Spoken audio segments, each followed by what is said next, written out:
नमस्ते। एग्जाम में क्वेश्चन दिया था मैंने कि भाई कार्बन 14 डेटिंग सिस्टम जो है इसके पीछे का साइंस बताओ। अब 5 नंबर का क्वेश्चन है और इसमें क्या नहीं लिखना है। सबसे पहले तो मैं बार बार आपको सिखा रहा हूं कि मेंस की प्रिपरेशन जब कर रहे हो तो आपको ये गलती बिल्कुल नहीं करनी है, भले आईएएस की प्रिपरेशन कर रहे हो, भले आरएएस की कर रहे हो, भले पीसीएस की कर रहे हो, कि आप उसके अंदर हिंदी साहित्य वाली, इंग्लिश लिटरेचर वाली चीजें नहीं लिखनी है। इंग्लिश मीडियम वाले भी ये गलती कर रहे हैं, हिंदी वाले भी ये गलती कर रहे हैं। कई लोग आंसर शुरू कैसे कर रहे हैं, this is one of the very excellent techniques. नहीं, आपका आंसर सीधा सीधा होना चाहिए। स्पेशली 5 लाइन साइंस की लिखनी है यार, सीधी सी बात है। अब इसका आंसर कैसे लिखना है उसको समझने के लिए पहले अपन ये समझ लेते हैं कार्बन 14 डेटिंग सिस्टम जो है वो कैसे काम करता है।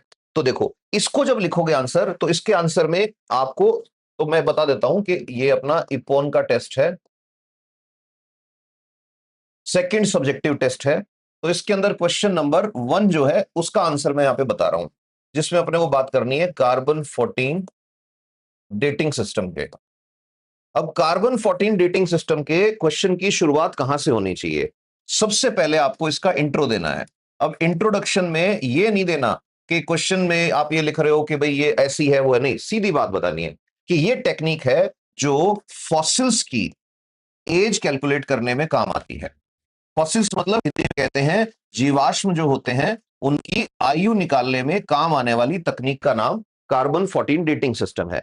अब ये काम कैसे करता है? तो आपने यहां पे अगर देखा है तो क्वेश्चन में क्या दिया है कि इसके पीछे का साइंस एंड रेडियो फिजिक्स बताओ। वो ये नहीं पूछ रहा कि इसका महत्व बताओ। तो आपने एक लाइन लिख दी, उतने में काम हो गया आपका। अब साइंस और रेडियो फिजिक्स की बात जब आ रही है तो साइंस वाली बात ही करनी पड़ेगी। तो अब आपको क्या बताना पड़ेगा? अब आपको बताना पड़ेगा कि साहब देखो, यहां पे मान लो एक पेड़ है ऐसे, और इस पेड़ को क्या चाहिए कि साहब पेड़ जो है वो एटमॉस्फेयर से लेता है CO2, और CO2 को लेके कार्बन का फिक्सेशन करता है। कि फिक्सेशन कैसे करता है कि साहब CO2 को यूज करता है और इसको कन्वर्ट कर देता है स्टार्च में, C6H12O6 में कन्वर्ट कर देता है। तो इसका मतलब पेड़ CO2 ले रहा है। ठीक है, CO2 कहां से आ रही है? एटमॉस्फेयर से आ रही है। अब जो एटमॉस्फेयर है, उस एटमॉस्फेयर के अंदर अपने को घुसना है। अब एटमॉस्फेयर में क्या है आप जानते हो, एटमॉस्फेयर में बहुत सारी नाइट्रोजन है। अब नाइट्रोजन को जैसे रेडियो फिजिक्स की बात कर रहे हो तो आपको ऐसे लिखना पड़ेगा कि ये नाइट्रोजन है। आप जानते हो ये एटॉमिक नंबर है, परमाणु क्रमांक है, ये मास नंबर है जिसको द्रव्यमान संख्या कहते हैं। कि ठीक है साहब, अब आपको बताना है कि एटमॉस्फेयर में आ रही है कॉस्मिक रेज। हिंदी में आप इसको लिख सकते हो ब्रह्मांड से आने वाली तरंगे, कॉस्मिक रेज, अंतरिक्ष से आने वाली विकिरणें। हिंदी में ऐसे लिख सकते हो कि अंतरिक्ष से आ रही हैं विकिरणें। अब ये विकिरणें या कॉस्मिक रेज जो है ये इंटरेक्ट करती हैं एटमॉस्फेयर के पार्टिकल्स से। जितने भी पार्टिकल्स हैं उनके साथ इंटरेक्ट करती हैं। इनके अंदर आके जब ये भिड़ेगी, ऐसे आके ये एटमॉस्फेयर के अंदर ऐसे आई और आके जब ये भिड़ेगी तो इस पार्टिकल में से निकल के भागेगा न्यूट्रॉन। और न्यूट्रॉन को हम कैसे दिखाते हैं? 0 और 1। ये क्या लिखा है मैंने? न्यूट्रॉन। तो आपकी पहली लाइन फिजिक्स की एक्सप्लेनेशन जब दे रहे हो तो ये होनी चाहिए कि अंतरिक्ष के अंदर जो नाइट्रोजन है उससे अंतरिक्ष से आने वाली, वायुमंडल में जो नाइट्रोजन है उससे अंतरिक्ष से आने वाली विकिरणें या कॉस्मिक रेज टकराती हैं। जब वो टक्कर मारती हैं तो वहां पर बहुत सारे न्यूट्रॉन जो है वो जनरेट होते हैं। ये जो न्यूट्रॉन जनरेट हो गया, अब इस न्यूट्रॉन की कहानी अपने को आगे बढ़ानी है। तो अब ये न्यूट्रॉन क्या करेगा भाई? अब ये न्यूट्रॉन है ऊपर एटमॉस्फेयर में। अब ये न्यूट्रॉन आपकी जो नाइट्रोजन है 7n14, क्योंकि सबसे ज्यादा नाइट्रोजन है 78%, इसमें घुसने की कोशिश करेगा। अब जैसे ये इसमें घुसने की कोशिश करेगा तो आप जानते हो न्यूक्लियस में घुसेगा न्यूट्रॉन है तो। अब न्यूक्लियस जो है उसके पास फिक्स जगह है। अब ये 14 बता रहा है कि नाइट्रोजन का जो न्यूक्लियस है उसके अंदर 7 तो प्रोटॉन है और 7 ही न्यूट्रॉन बैठे हैं। ठीक है, इसको एन छोटा लिखना था, मैंने बड़ा लिख दिया। एक सेकंड, वो छोटा कर देता हूं। हाँ जी, ये ऐसे हैं। अब इसके अंदर एक न्यूट्रॉन और कह रहा है मैं भी आऊंगा भाई, इसको भी घुसना है। तो इसके लिए जगह कहां है भाई? तो अब जब ये घुसने की कोशिश करेगा इसमें तो एक प्रोटॉन को बाहर फेंक देगा। ध्यान से सुनना, एक प्रोटॉन बाहर निकल जाएगा और ये अंदर घुस जाएगा। तो मतलब ये जो नाइट्रोजन है, इस नाइट्रोजन का एक प्रोटॉन अब बाहर आ गया। तो यहां से एक न्यूट्रॉन अंदर गया और एक प्रोटॉन बाहर आया, और प्रोटॉन को हम ऐसे दिखाते हैं, ये प्रोटॉन बाहर आ गया। अब आप जानते हो प्रोटॉन जो है वो नीचे काउंट होता है, तो जैसे ही प्रोटॉन बाहर आ गया तो यहां पे 6 रह गया। अब जैसे ही एटॉमिक नंबर 6 रह गया तो ये अब नाइट्रोजन नहीं रहा, अब ये कार्बन बन गया। और ऊपर क्योंकि प्रोटॉन प्लस न्यूट्रॉन दोनों थे 14, तो वो उतने ही रहे, क्योंकि एक प्रोटॉन बाहर आया तो एक न्यूट्रॉन अंदर आ गया। तो इस तरह से यहां बन गया कार्बन 14। अभी तक कार्बन 14 बना है एटमॉस्फेयर में।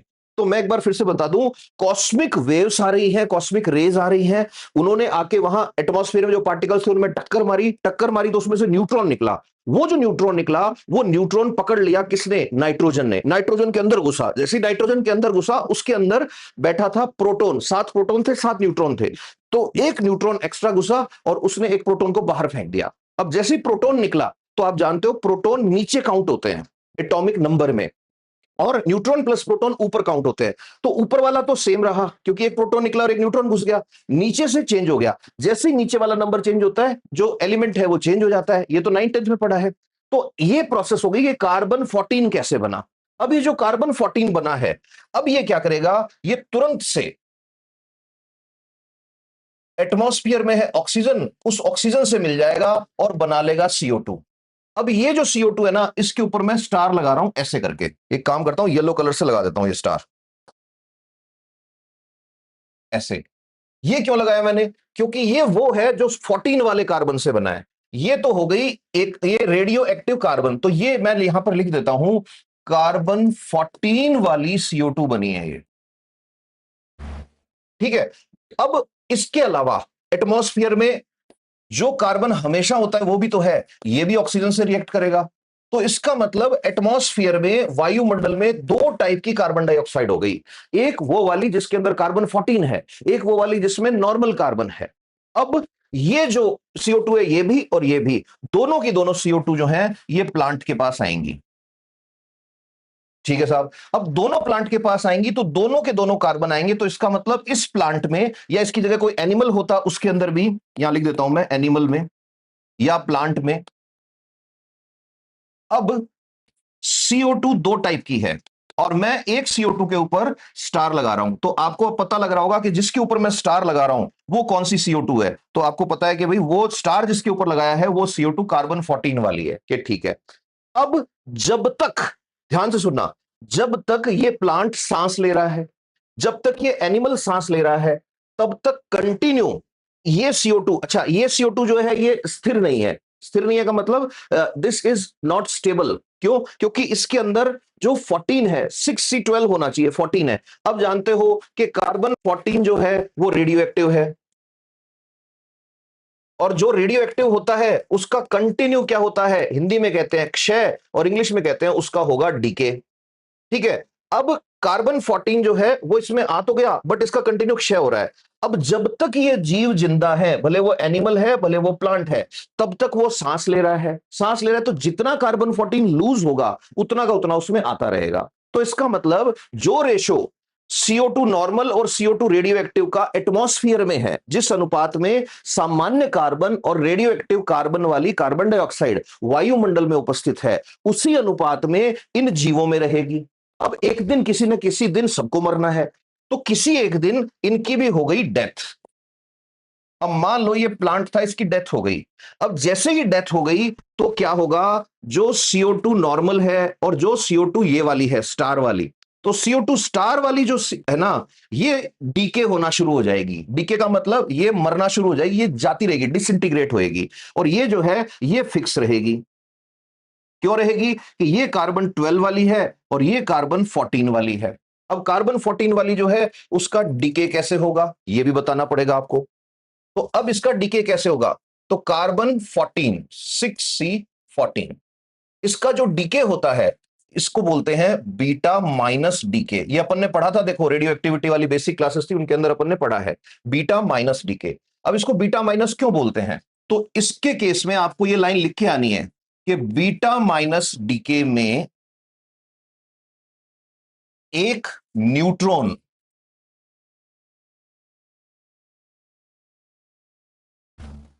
प्रोटॉन में बदलता है। बहुत इंपॉर्टेंट लाइन है, एक न्यूट्रॉन जो है वो प्रोटॉन में कन्वर्ट हो जाता है। ऐसा कैसे हो सकता है अभी देखते हैं। ठीक है, तो पहले अपन एक न्यूट्रॉन को प्रोटॉन में बदल देते हैं। तो देखो, न्यूट्रॉन जब प्रोटॉन में बदलेगा तो यहां अभी क्या है, ये न्यूट्रॉन प्लस प्रोटॉन है टोटल, और ये क्या है, सिर्फ प्रोटॉन है। तो न्यूट्रॉन जब प्रोटॉन में बदलेगा तो ऊपर तो टोटल सेम रहेगा, बट नीचे बढ़ जाएगा। तो नीचे जब बढ़ जाएगा तो ये हो जाएगा 7, और 7 होते ही बन जाएगी नाइट्रोजन, और ऊपर 14 ही रहने वाला है। अब यहां पे बैलेंस करना पड़ेगा अपने को। बैलेंस कैसे करना पड़ेगा, तो आपको मैंने लेक्चर नंबर 2 या 3 के अंदर एटम का बेसिक करवाया था, ताकि जो बच्चे आर्ट से हैं, कॉमर्स से हैं, उनको पहले समझ आ जाए कि क्या चीज लिख के आनी है। टेक्नोलॉजी के क्वेश्चन में आंसर लिखोगे तो मार्क्स तभी मिलेंगे जब उनकी लैंग्वेज में लिखोगे। तो अब क्या किया, इसको बैलेंस कैसे करोगे, तो आपको याद होगा कि न्यूट्रॉन और प्रोटॉन, तो इनका जब हमने देखा था मास और इनका देखा था चार्ज। मास को हिंदी में हम बोलते हैं भैया द्रव्यमान, और चार्ज को हम हिंदी में बोलते हैं आवेश। तो हमको पता है न्यूट्रॉन जो होता है इसके ऊपर 0 चार्ज लेते हैं, प्रोटॉन जो होता है इसका चार्ज कंसीडर करते हैं प्लस 1.6 इंटू 10⁻⁻19 कूलम।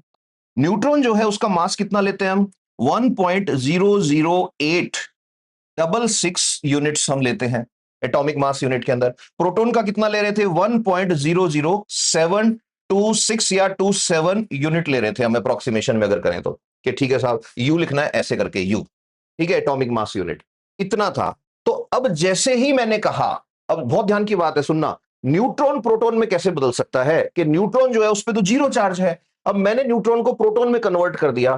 तो ऐसा कैसे हो सकता है कि 0 आवेश जो है, शून्य आवेश, 0 चार्ज जो है, वो चीज plus 1.6 into 10⁻⁻19 Coulomb charge generate कर दे, हाउ इट इज पॉसिबल। तो इसको बैलेंस करने के लिए हम क्या करते हैं, हम ये बोलते हैं कि साहब इस तरफ एक न्यूट्रॉन था, वो न्यूट्रॉन जो था वो प्रोटॉन में कन्वर्ट हुआ, कि ठीक है साहब, और प्लस इतना चार्ज जो है उसको बैलेंस कैसे किया, कि वो बैलेंस होने के लिए साथ में एक इलेक्ट्रॉन भी निकला। तो इलेक्ट्रॉन जब साथ में निकलेगा तो इलेक्ट्रॉन का चार्ज होता है -1.6 इंटू 10⁻⁻19 कूलम। तो ये इधर भी 0 हो गया और इधर भी 0 हो गया, आवेश दोनों तरफ 0 हो गया। तो मतलब अब मैं ऐसे कह सकता हूं कि बीटा माइनस डीके में एक न्यूट्रॉन प्रोटॉन में बदलता है, और साथ में आवेश संतुलन के लिए एक इलेक्ट्रॉन भी निकलेगा, एक इलेक्ट्रॉन भी निकलेगा। ये बात आ गई कि ठीक है साहब हमें समझ आ गया कि न्यूट्रॉन जो था उसका चार्ज 0 था, प्रोटॉन का चार्ज होता है प्लस 1.6। 0 वाली चीज से प्लस 1.6 कैसे निकला, कैसे निकला कि एक प्लस वाला निकल गया, एक माइनस वाला निकल गया, इधर भी 0 और उधर भी 0, कंजर्वेशन ऑफ चार्ज जो है वो अप्लाई हो गया कि ठीक है साहब। अब अपने को देखना है मास, मास मतलब द्रव्यमान। अब मास कैसे बैलेंस होगा, तो मास बैलेंस करने के लिए हमको यह समझना पड़ेगा कि हम कह रहे हैं कि साहब एक न्यूट्रॉन था और वो कन्वर्ट हुआ एक प्रोटॉन के अंदर, कि ठीक है, साथ में निकला इलेक्ट्रॉन, कि ठीक है मान लिया।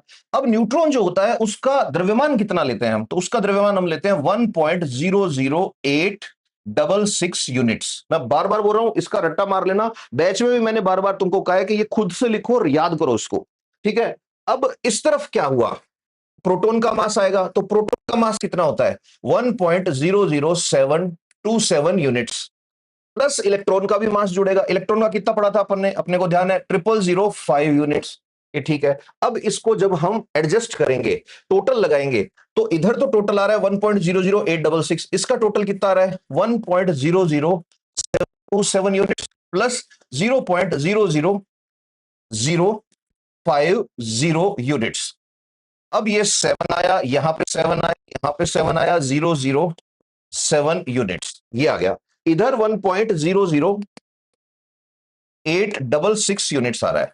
अब इसको बैलेंस कैसे करेंगे, ये तो बराबर नहीं हो रहा। तो इसको बराबर करने के लिए क्या होता है, तो आपको बताना है, साथ में एक पार्टिकल और निकलता है जिसको कहते हैं एंटी न्यूट्रिनो।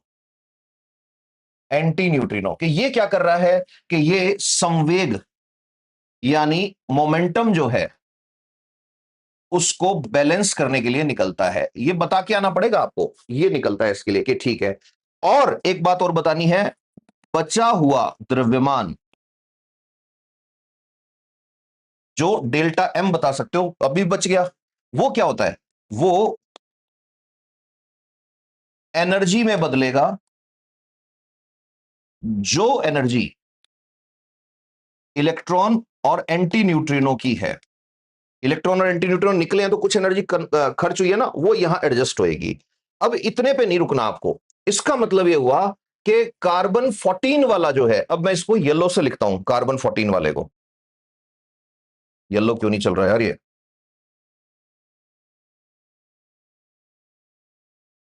चलो यही चला लेते हैं एक बार। अब चलेगा।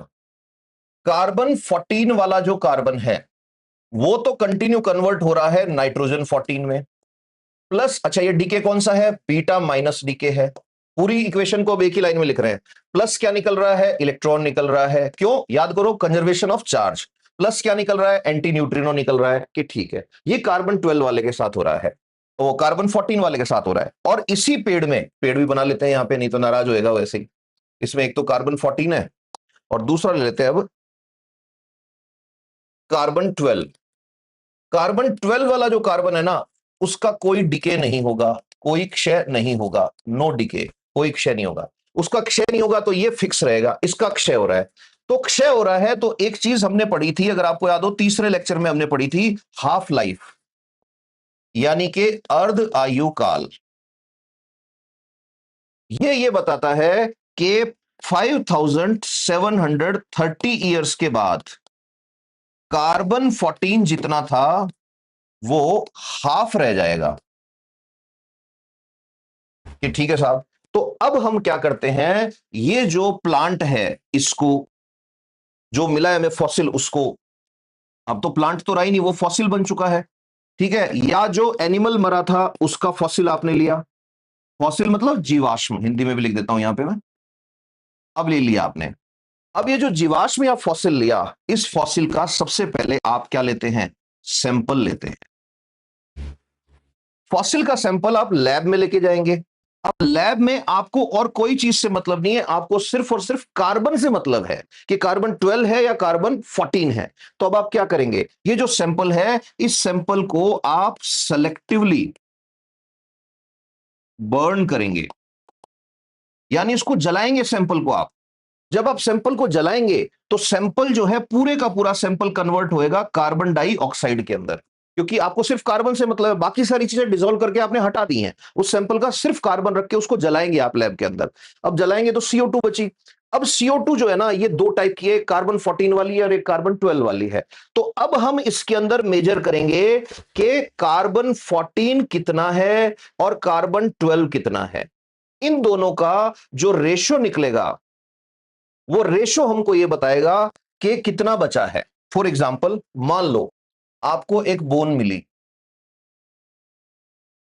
और इस बोन में आपको पता लगा कि कार्बन 14 जो है वो 25% है, जितना होना चाहिए उसका। तो हुआ क्या होगा, पहले कार्बन 14 था 100%, जितना शुरू में था। फर्स्ट हाफ लाइफ उसकी गई, ये बचा 50%। फिर सेकेंड हाफ लाइफ गई, फिर बचा 25%, मतलब दो हाफ लाइफ चली गई। और एक हाफ लाइफ जो है वो होती है 5730 ईयर्स। तो दो हाफ लाइफ कितने की हो गई, दो हाफ लाइफ हो गई 5730 प्लस 5730, ये हो गए 11460 साल। इतना पुराना सैंपल है ये। ऐसे निकलती है कार्बन डेटिंग से एज। अब आता है सबसे इंपॉर्टेंट चीज, कि ये तो समझने के लिए हो गया, आंसर में क्या लिखें कि मैक्सिमम मार्क्स आए। तो देखो भैया, आंसर राइटिंग करने से पहले क्वेश्चन को रीड करना सीखो। तो इसमें उन्होंने इंपॉर्टेंस नहीं पूछा है, इसमें उन्होंने क्या पूछा है कि कैसे करता है साइंस काम। तो एक लाइन आपको लिखनी है सबसे पहले इंट्रोडक्शन की, उसमें बता देना है कार्बन 14 रेटिंग सिस्टम कैसे काम करता है, वो क्या काम करता है। उसके बाद आपको ऐसे हेडिंग डालनी है छोटी सी, radio physics behind carbon 14 dating, या कार्बन 14 पद्धति के पीछे का विज्ञान। ठीक है साहब, अब असली गेम शुरू करना है। जिसको पढ़ के साइंस वाले टीचर उसी को पढ़ के मार्क्स देंगे, कहानियां पढ़ के आपको मार्क्स नहीं मिलने वाले हैं कि ये ऐसी पद्धति है वैसी पद्धति है। नो, ठीक है, आप चाहो तो इसमें विलार्ड का जिक्र कर सकते हो कि साहब 1940 में उनको नोबेल प्राइज मिला था, बाकी फालतू बात करनी नहीं है इसके अंदर। अब शुरू कहां से करना है, शुरू करना है कि साहब एक साइड डायग्राम बना दो छोटा सा, कि ये एक प्लांट था, यहां एटमॉस्फेयर के अंदर दिखा दो एटमॉस्फेरिक नाइट्रोजन, फिर इसमें बताओ नाइट्रोजन है तो 7n14 है, फिर यहां से लेके आओ कॉस्मिक रेज, और कॉस्मिक रेज जो है वो ऐसे आ रही हैं, ये कॉस्मिक रेज आ रही हैं ऐसे, तो इसमें लिखना भी जरूरी है कि ये आ गई कॉस्मिक रेज। कॉस्मिक रेज की वजह से जो पार्टिकल थे उनसे इंटरेक्ट हुई और यहां निकला न्यूट्रॉन। अब ये न्यूट्रॉन इसमें हिट करेगा, जब ये न्यूट्रॉन इसमें हिट करेगा तो ये कन्वर्ट हो जाएगा किसमें, 6C14 में, साथ में एक निकाल दो प्रोटॉन, बिना इसके तो होगा ही नहीं काम, कि ठीक है ये बन गई रेडियो एक्टिव कार्बन। ये रेडियो एक्टिव कार्बन तुरंत रिएक्ट करेगा और बनाएगा CO2, रेडियो एक्टिव CO2।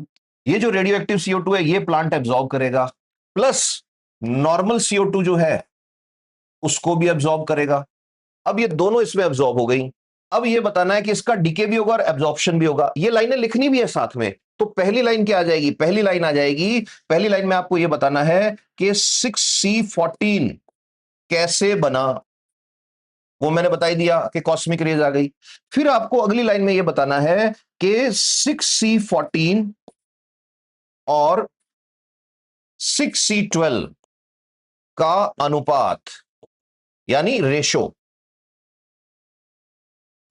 वही है जो एटमॉस्फेयर में है, ठीक है, वही होगा किसमें, इस प्लांट में या इस एनिमल में, वही होगा जो एटमॉस्फेयर में, क्योंकि वहीं से तो ले रहा है ये CO2 कि ठीक है साहब। अब क्या होगा, तीसरे नंबर पर आपको बताना है कि 6C14 का लगातार क्षय होता रहता है, कंटिन्यू जो है इसका डीके होता रहता है। अब इसका लगातार क्षय होता रहता है, बट जब तक एनिमल या प्लांट जीवित है ये उतना ही वापस बनता रहता है। क्यों, क्योंकि वो जिंदा है तो वो खींच रहा है। अब जैसे ही हो गई डेथ, तो डेथ हो गई तो कार्बन 12 तो उतना ही रहेगा और कार्बन 14 जो है इसका शुरू हो जाएगा डीके, और ये रिचार्ज नहीं हो रहा। अब क्यों, क्योंकि अब उसने सांस लेना बंद कर दिया।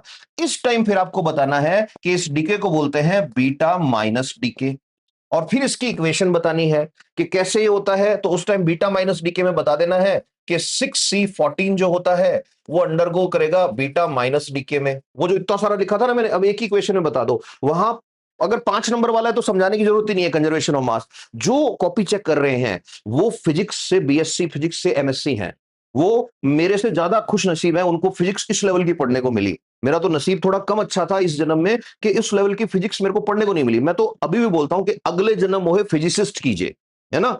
अब देखो बीटा माइनस डीके हुआ, बीटा माइनस डीके हुआ तो क्या हुआ कि साहब ये जो कार्बन था ये नाइट्रोजन में कन्वर्ट हो गया। कि नाइट्रोजन में कैसे कन्वर्ट कर दिया आपने, कि अरे सर आपने ही तो बताया बीटा माइनस डीके में क्या होगा, एक प्रोटॉन निकलेगा और क्या निकलेगा, एक इलेक्ट्रॉन निकलेगा और क्या होगा, ठीक है, प्रोटॉन निकलेगा नहीं, एक न्यूट्रॉन जो है वो एक प्रोटॉन में कन्वर्ट होगा, ये लिखना नहीं है भाई, ठीक है, प्लस एक इलेक्ट्रॉन निकलेगा बैलेंस करने के लिए, ठीक है, इसको हटा ही देता हूं मैं, लिखना नहीं है इसको।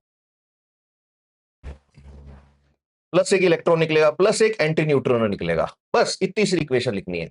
और यहां पे एक चीज बता के आनी है कि हाफ लाइफ ऑफ कार्बन 14 कितनी होती है, 5730 ईयर्स होती है। तो सैंपल जब लेते हैं तो उसके अंदर निकाल लेते हैं कैसे करके। तो अब आप सोचो कि एक आदमी ने आंसर में कहानियां लिखी और दूसरे आदमी ने आंसर में ये बात सीधी सीधी लिख के आया, किसको मार्क्स ज्यादा मिलेंगे। मैं बार बार कहता हूं कि एक एक नंबर पे अगर एक नंबर आपके लिए इंपॉर्टेंट है तो पढ़ना तो पड़ेगा। अब ये जीके का क्वेश्चन था, ये ही नहीं और भी क्वेश्चंस जो मैंने दिए हैं टेस्ट में सारे जीके के क्वेश्चन है, और ये सारे क्लास में आपको करवाए हैं मैंने। अब इनका आंसर लिखने की प्रैक्टिस आपको खुद करनी पड़ेगी। अब ये नहीं हो सकता कि एक एक आदमी मेरे को व्हाट्सएप करे अपने आंसर्स और फिर मैं उसको चेक करूं, नहीं, इट इज नॉट पॉसिबल। आपको धीरे धीरे धीरे धीरे मेरे साथ ये प्रोसेस में आगे चल के सीखना पड़ेगा, ये टेक्निक कि हाउ टू राइट आंसर्स जो मैक्सिमम मार्क्स फेच करें। मतलब आपकी कॉपी पढ़ के, सीधी सी लाइन बताता हूं, आपकी कॉपी पढ़ के, आपका आंसर पढ़ के अगर फिजिक्स के प्रोफेसर को फिजिक्स के अपने दिन याद आ गए और मजा आ गया, केमिस्ट्री वालों को केमिस्ट्री में मजा आ गया, इंजीनियरिंग वालों को टेक्नोलॉजी में मजा आ गया, जीके में देखो कोई भी कॉपी चेक करेगा आपकी वो होगा साइंस से, ये गारंटी है। कोचिंग का टीचर कॉपी चेक करने जाएगा नहीं, जो कॉपी चेक करने आएंगे वो कॉलेज के प्रोफेसर होंगे। अब कॉलेज के टीचर ने इजी करके आपको, कोचिंग के टीचर ने इजी करके इसलिए पढ़ाया आपको कि वो अगर इजी करके नहीं पढ़ाएगा आप भाग जाओगे। बट कॉपी चेक जब आपकी होगी तो कोचिंग वाले टीचर को तो घुसने नहीं देंगे। उस टाइम कॉलेज के प्रोफेसर आएंगे और कॉलेज के प्रोफेसर को ये कंटेंट चाहिए भैया। इसीलिए सिलेक्शन का रास्ता उसके लिए इजी है जिसको शॉर्टकट नहीं मारने। और जो मेंस के अंदर भी ये ढूंढ रहा है उसको तो भाई परेशान होना पड़ेगा। वो फिर मुंशी प्रेमचंद की कहानियां लिख रहे हो यार कार्बन 14 वाले आंसर के अंदर, तुम कहां से नंबर मिलेंगे तुमको? किसने कहा कि साइंस में तुमको ये ऐसी बकवास लाइनें लिखनी है कि कार्बन 14 पद्धति एक अति महत्वपूर्ण पद्धति है? क्या है यार, तुम कैसी बातें कर रहे हो? OLQ ऑफिसर लाइक क्वालिटी लेके आओ पहले। आपका आंसर बोलना चाहिए कि ये बंदा SDM बनने के लायक है, ये बंदा IAS बनने के लायक है। आपके आंसर में आना चाहिए। तो आपकी क्वेश्चन ऐसे शुरू होना चाहिए आपका आंसर कि carbon 14 dating system is a dating system which is used to evaluate और calculate the age of fossils obtained due to dead organisms, dead plants और dead animals।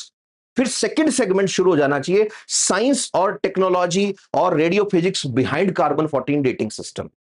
उसमें फिर आप शुरू हो जाओ कि कैसे एटमॉस्फेयर की नाइट्रोजन पे कॉस्मिक रेज आके टक्कर मारती हैं और कैसे एटमॉस्फेरिक नाइट्रोजन पहले कार्बन 14 बनाता है, कैसे कार्बन 14 और कार्बन 12 का रेशो जो है वो एटमॉस्फेयर में 1 ट्रिलियन इज टू 1 होता है। और बात सुन लो, इसमें इतना तो मैं ले जाना नहीं चाह रहा डीप में आपको। 1 ट्रिलियन इज टू 1 होता है और वो का वो ही सेव हो जाता है बॉडी के अंदर। अब यहां कार्बन फिक्सेशन अगर पढ़ा है तो आपको पता होगा बॉडी में कैसे सेव होता है। नहीं पढ़ा है तो सिर्फ इतना याद कर लो कि बॉडी में आ गया, वो प्लांट की बॉडी में आ गया, एनिमल की बॉडी में आ गया। तो 1:1 ट्रिलियन यहां भी है, एटमॉस्फेयर में भी है। अब जब तक मैं जिंदा हूं तब तक मैं सांस ले रहा हूं, तो कार्बन 14 का डिके भी हो रहा है, कार्बन 14 टूट भी रहा है बट वो रिचार्ज भी हो रहा है। और फोर्थ लाइन में फिर बताओ कार्बन 14 का डिके डेथ के बाद कंटिन्यू हो जाएगा। डिके सिर्फ डिके होगा, रिचार्ज नहीं होगा। तो डेथ के बाद कार्बन 12 तो उतना ही रहेगा और कार्बन 14 का डिके शुरू हो जाएगा। अब डिके कैसे होगा तो उसमें बताना पड़ेगा कि बीटा माइनस डिके होता है। बीटा माइनस डिके क्या होता है तो ये बताना ही पड़ेगा आपको, उसके बिना मार्क्स नहीं मिलेंगे। कि एक न्यूट्रॉन एक प्रोटॉन में कन्वर्ट होता है, एक न्यूट्रॉन एक प्रोटॉन में कन्वर्ट होता है। अब न्यूट्रॉन और प्रोटॉन का कन्वर्जन जो है उसमें बैलेंस करने के लिए जो मैंने आपको इतने डिटेल में बताया कि कैसे चार्ज बैलेंस होता है, आपको सीधा लिख के आना एक इलेक्ट्रॉन निकलेगा। डोंट बॉदर, आप बीए करके आए हो, आप बीकॉम करके आए हो, आपको नहीं आता बैलेंस करना, ये आपकी प्रॉब्लम है। वो जो टीचर है उसके लिए परेशान मत हो, वो उस फील्ड में PhD, मास्टर्स, नेट, JRF सब किया तब जाके वो प्रोफेसर बने हैं, उनको आता है। वो देखते ही खुश हो जाएंगे। और फिर लास्ट में लिख दो कि हाफ लाइफ होती है 5730, सैंपल में जितना परसेंट बचता है उसके बेसिस पे कैलकुलेट कर लेते हैं। अब बताओ क्वेश्चन मुश्किल था या अप्रोच गलत थी आपकी? स्टे हैप्पी, स्टे ब्लेस्ड, नमस्ते।